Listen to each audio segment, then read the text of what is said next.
میرے ساتھ بہت سارے لوگ نا تصویریں کھنچواتے ہیں، حالانکہ میں زیادہ قائل نہیں فوٹو کا، شاید آج تک میں نے ڈیمانڈ نہیں کی کہ میری فوٹو کھینچو، اور ہو سکتا ہے مطلب یہ کنفرم نہیں، لیکن میری دانش بینش میں ایسا نہیں کہ میں نے کبھی اپنے ہاتھ سے فوٹو بھی کھینچی ہو، مزاج نہیں، طبیعت نہیں، دلچسپی نہیں۔ لیکن میرے گاؤں کا ایک موچی ہے، جوتے گانٹتا ہے، اس شخص نے 4 بیٹیاں بیائی ہیں جوتے گانٹ کے، اور میرے ابا جی بتایا کرتے تھے کہ جن دنوں نا ڈھیلا چونی جوتا گانٹنے، اب تو جوتے کوئی گنڈواتا ہی نہیں، اب تو گانٹنے کا رواج نہیں، اب تو بچے نئے ہی لیتے ہیں۔ تو جوتا گانٹنے کے لیے جب اس کو دیتے تھے تو چونی اگر اس کی ہوتی تھی نا تو اس کو کہتے تھے نا روپیہ تو رکھ لے، تو کہتا کیوں رکھوں جی، میری چونیاں تو میں نے چونی لے لی، اور ناراض ہو جاتا تھا۔ 4 بیٹیوں کی شادی کی ہے اس نے، پھر اللہ نے اسے عمرہ بھی کرایا، اور آج بھی وہیں بیٹھا ہے۔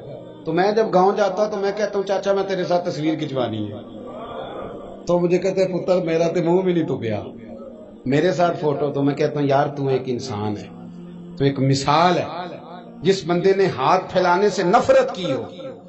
اب تو چندہ ہی چندہ رہ گیا، چندہ ہی چندہ، اس کے علاوہ اللہ معاف کرے کوئی دوسری شے۔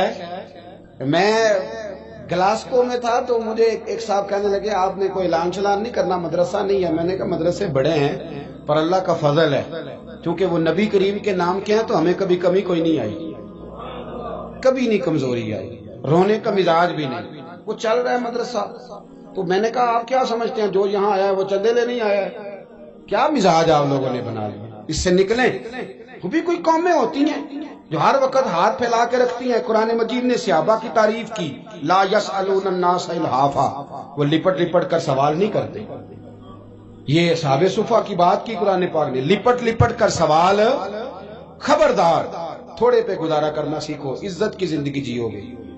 اور نوجوان بالخصوص یاد رکھیں، اگر وقار سے جینا ہے، سر اٹھا کے جینا ہے اور مطمئن زندگی گزارنی ہے تو پھر اس بات پہ راضی ہو جاؤ جو اللہ نے ہمیں عطا کیا۔ پھر تیرا 5 مرلے کا مکان، اگر تو نے فراڈ کا مکان خریدا ہے نا 6 کنال کا، تو اس سے تیرا 5 مرلے کا وقار والا گھر بڑا شاندار۔ عزت کے ساتھ اگر جینا چاہتے ہو، حاتم طائی سے کسی نے کہا تھا کبھی تو نے اپنے سے بڑا سخی بھی دیکھا ہے؟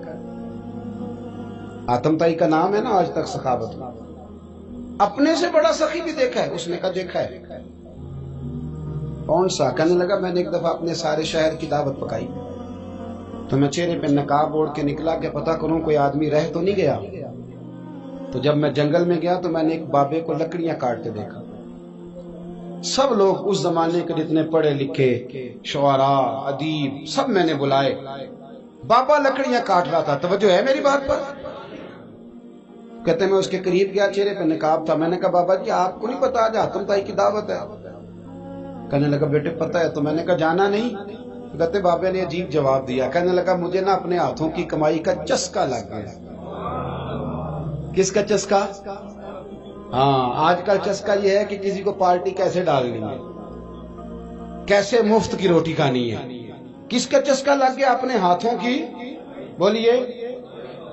میرے نا مدرسے میں ایک لائق بچہ پڑھتا ہے، مالدار گھرانے کا تھا، تو تھوڑی سی نا آپ کو پتہ ہے دوران طالب علمی ہمیں بھی بڑے بہانے آتے تھے تو یہ چیزیں یاد آتی ہیں، تو تھوڑا آگے پیچھے ہوتا تھا۔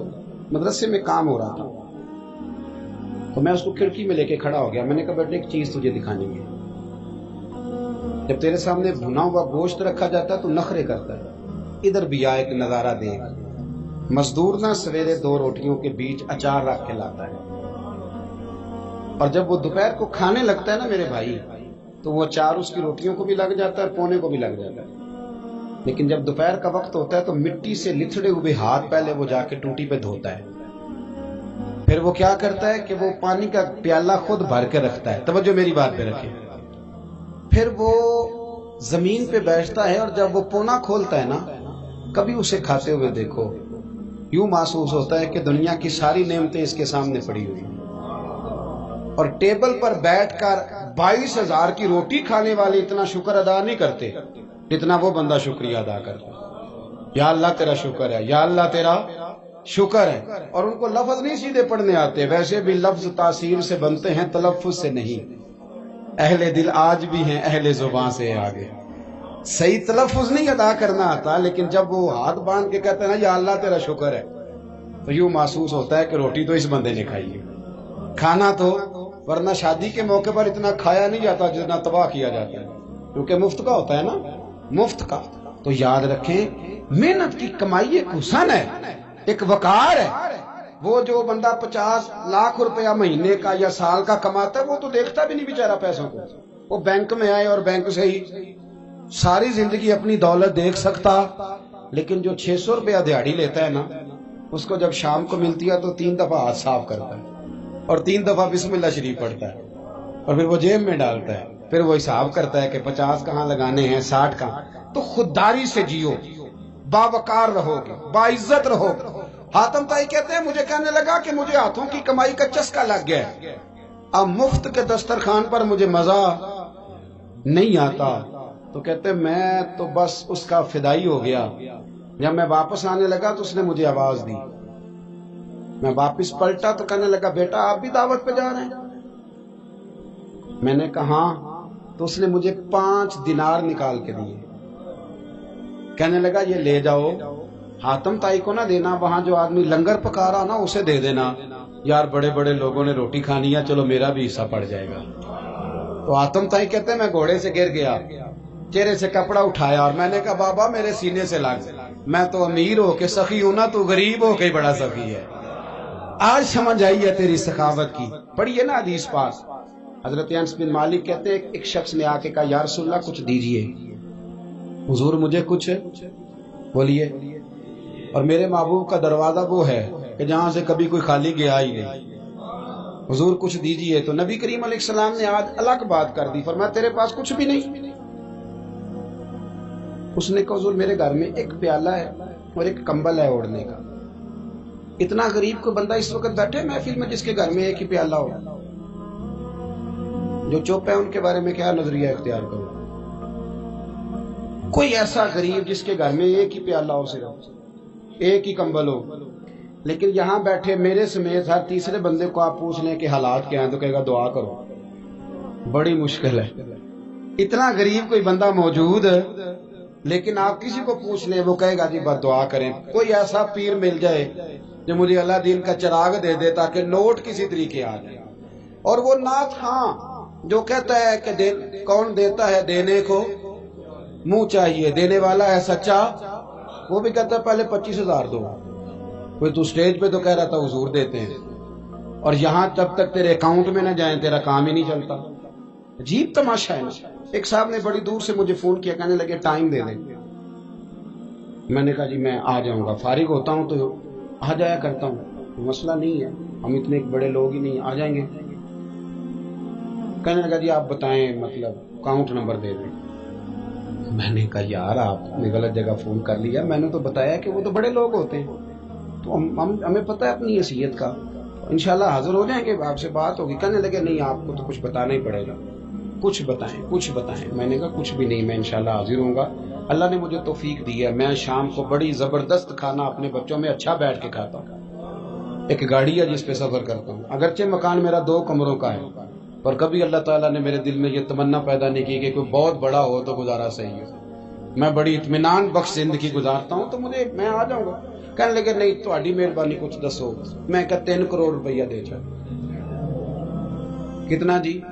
اللہ جانتا ہے ہنسانے کے لیے بات نہیں کر رہا، اور مسجد میں اونچا ہنسے بھی نہ. کتنے دیں؟ جی یہ تو آپ نے کیا کہہ دیا. میں نے کہا یار اگر میں نے اپنے لفظ ہی بیچنے ہیں تو اب میں 25-40 ہزار میں بک جاؤں. میں تو سمجھتا ہوں کہ نبی پاک کا فرمان بڑا قیمتی ہے، تو ریٹ لگاؤں تو میری حیثیت یہ ہو کہ 40,000 روپیہ. اگر میں نے بکنا ہی ہے تو کوئی ریٹ تو لوں نا. اور ویسے بھی میں تو سمجھتا ہوں کہ میں بڑا انمول ہوں، اس لیے کہ میں رسول اللہ کے دین کا نوکر ہوں. اور یہ غلطی ان کی نہیں جو بیچتے ہیں، غلطی ان کی ہے جو خریدتے ہیں. آپ لوگوں نے مارکیٹیں بنائی ہوئی، آپ مارکیٹیں نہ بناتے تو کبھی مارکیٹوں میں اس طرح کی چیزیں بکنے کہ ہم نے ظلم کیا ہے، ہم نے زیادتی کی ہے، ہم نے یہ ماحول بنایا ہے. بہرحال بات دور نہ نکل جائے، واپس آتا ہوں. نبی کریم صلی اللہ علیہ وسلم نے فرمایا تیرے پاس کچھ نہیں، ایک کمبل ہے اور ایک. حضور نے فرمایا لے کے آ. یہ سرکار کا فرمان سیاستہ سے عرض کر رہا ہوں۔ اگرچہ امام جلال الدین سیوطی نے تفسیر در منصور میں تفصیل کے ساتھ اس روایت کو کئی طرق سے بیان کہا، ایک کمبل، یارو سوچو ایک کمبل جس بندے کے پاس ہو، ایک پیالہ، اس سے بھی کوئی غریب ہوگا۔ حضور نے منگا لیا اور بولی لگا دی، کون خریدے گا؟ ایک شخص نے کہا 1 دینار، ایک نے کہا 2۔ حضور نے 2 دینار میں بیچ دیا۔ وہ بولا نہیں کہ حضور 2 ہی تو چیزیں تھی، وہ بھی بیچ دیا آپ نے۔ اللہ کے رسول نے فرمایا 1 دینار کا کھانا لے جاؤ اور 1 دینار کا کلاڑا خرید کے لاؤ۔ وہ لائے۔ حضرت انس کہتے ہیں بندہ بڑے نصیبوں والا تھا۔ وہ جب کلاڑا خرید کے لایا تو اس میں دستہ میرے نبی نے دستے مبارک سے لگایا، حضور نے دستہ لگایا اور فرمایا یہ لے جنگل میں جا۔ مسلمانوں، یہ میرے رسول اللہ کی تعلیم ہے۔ نوجوانوں غور کرو، اگر معاشرے کو سنوارنا ہے تو اس چیز پر محنت کرو۔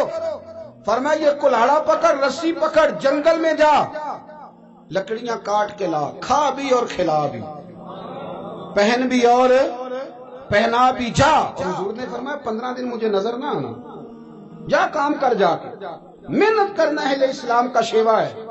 آج پوری دنیا میں ہمارا کشکول مشہور ہے، دھوکہ معروف ہے۔ لوگ کہتے ہیں کہ انہوں نے ایسے ایسے، ہم نے طریقے غیروں سے پیسے نکالنے کے اختیار کیے، ایسے ایسے طریقے کہ کبھی سنے تو شرم سے سر جھک جاتا ہے۔ یہ معیار ہوتا ہے اعلیٰ قوموں کا کہ وہ چندوں پہ زندگی گزاریں، وہ مانگ کر کے کھائیں، یہ معیار ہوتا ہے۔ کسی کونے پہ بریک لگتی ہے تو آپ دیکھیں مانگنے والے کتنے زور و شور سے آتے ہیں۔ خدا را محنت کی عادت۔ وہ صحابی چلے گئے، 15 دن کے بعد آئے۔ یہ لفظ امام سیوطی نے لکھے، 15 دنوں کے بعد آئے تو حضور نے فرمایا تیرا حال کیا ہے؟ حضرت انس کہتے ہیں مجھے بھی تجسس تھا کہ پتہ تو چلے۔ تو وہ مسکرائے، عرض کرنے لگے یا رسول اللہ پہلے 1 پیالہ تھا، اب سارے گھر کے برتن بن گئے۔ یا رسول اللہ برکت آپ کی ہے، پہلے 1 کمبل تھا، اب سارے گھر کے بستر بن گئے۔ اور امام سیوطی کہتے ہیں انہوں نے جیب میں ہاتھ ڈالا تو 10 دینار نکالے، عرض کی حضور رکھ لے، میں صحابہ صفا کے لنگر میں حصہ ڈالنے آیا ہوں، یہ قبول کر لے مجھ سے۔ مہربانی فرمائیں، مہربانی، خودداری سے جیے اور تھوڑے پہ گزارا کریں۔